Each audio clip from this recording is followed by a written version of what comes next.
Luca Galvanin è il responsabile finanziario di tutto il gruppo Berti.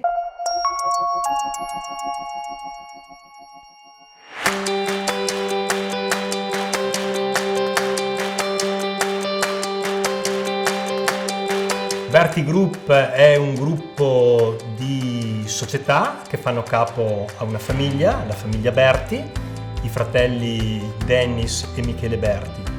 È un gruppo che è nato nel 1968 con la Berti Group, che nel 2015 ha fatto il passaggio generazionale, che è partito da Pressana, dove siamo oggi con una sola azienda. Oggi conta 14 aziende, è arrivato ad avere 25 centri di raccolta sul territorio. È un gruppo che si è integrato in maniera orizzontale e verticale. È un gruppo che è riuscito a creare la filiera con acquisizioni, dalle sementi all'anticritogamico, alla raccolta sul territorio, alla lavorazione, fino a servire i mangimisti pivot del mercato italiano.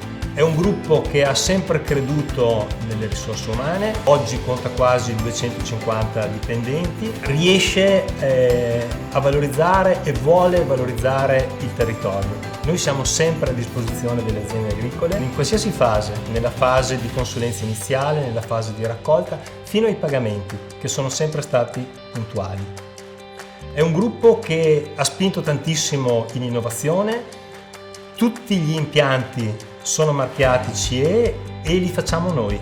Abbiamo acquisito il nostro fornitore strategico e abbiamo acquisito una concessionaria Volkswagen a Verona affinché potesse esserci una continuità generazionale all'interno di un territorio che si stava spegnendo.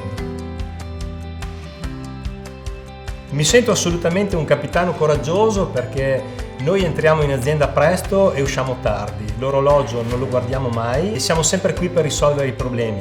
Siamo passati attraverso il Covid, siamo passati attraverso gli incrementi di costo energetico, stiamo navigando adesso all'interno di tassi molto alti, ma siamo sempre qua, ci mettiamo la faccia e ci mettiamo il sorriso.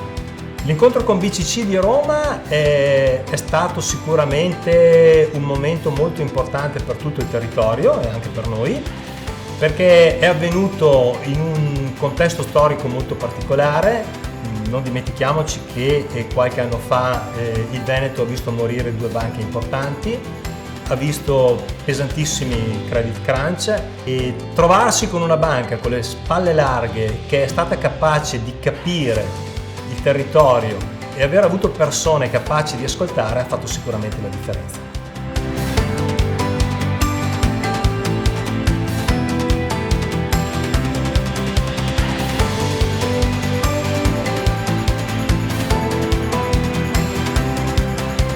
Il futuro lo vedo assolutamente roseo, credo che non possa essere diversamente. Quando c'è l'impegno, c'è la volontà, la squadra funziona.